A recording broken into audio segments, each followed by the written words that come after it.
Motion contre Kitebi, qui est la vraie cible. Kinshasa, Monisco, des avertissements croisés. Mesdames, messieurs, ce sont là les titres développés au cours de cette revue de presse. Bienvenue à vous tous. Bonsoir, motion contre Kitebi, qui est la vraie cible, titre le potentiel, le temps d'un déplacement à l'étranger où vient de boucler une mission de travail en France, fait savoir le tabloïd, le ministre délégué auprès du Premier ministre chargé de finances et toujours sous les projecteurs de l'Assemblée nationale initiée par l'opposition. La motion de défiance contre Patrice Kitebi a trouvé preneur dans les rangs de l'aile dure de la majorité présidentielle qui a juré de régler les comptes au Premier ministre Matata Ponyo Mapon, estime le journal.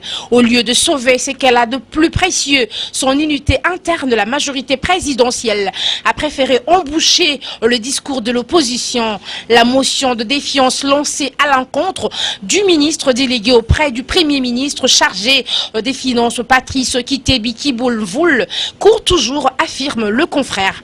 Pendant ce temps, dans la ville haute, on se perd en conjecture, on cherche en effet à comprendre ce qui se cache derrière l'initiative de l'opposition. C'est l'un des indiscrétions glanées dans les couloirs du palais du peuple, renseigne le quotidien.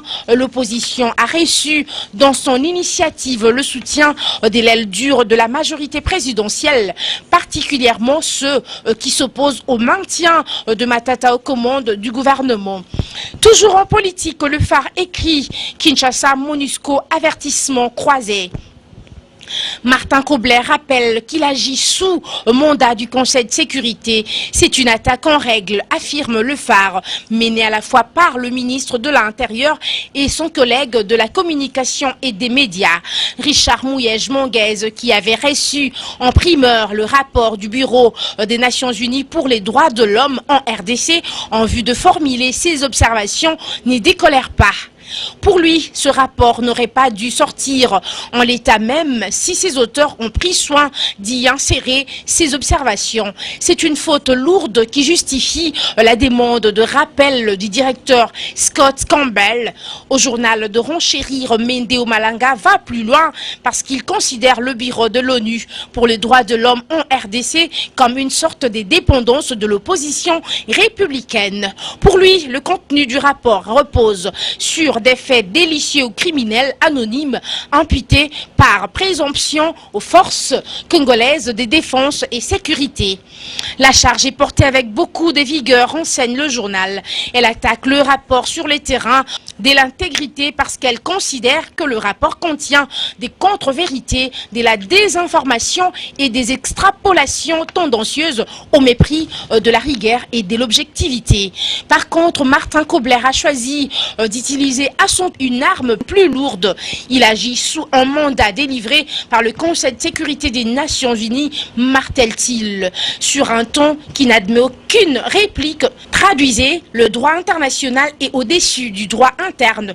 Comprenne qui pourra, avant d'ajouter, le gouvernement ayant attaqué l'intégrité du rapport, le patron de la MONUSCO réplique en les confirmant et en l'endossant dans toutes ses articulations. Pour Kobler, le contenu du rapport est véridique, ce qui ne va pas manquer de susciter de nouvelles réactions, estime le journal.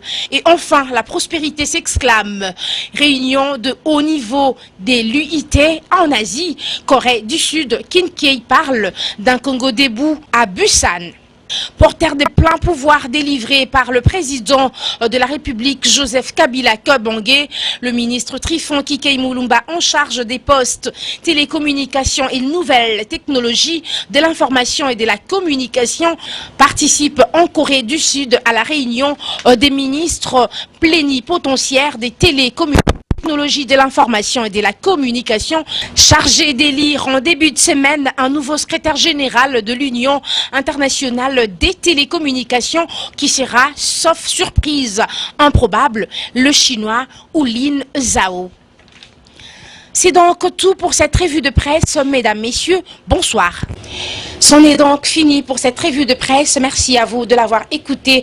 Suivez-nous également sur locoléyacongo.com. Portez-vous bien. On se retrouve demain si Dieu le veut. Merci.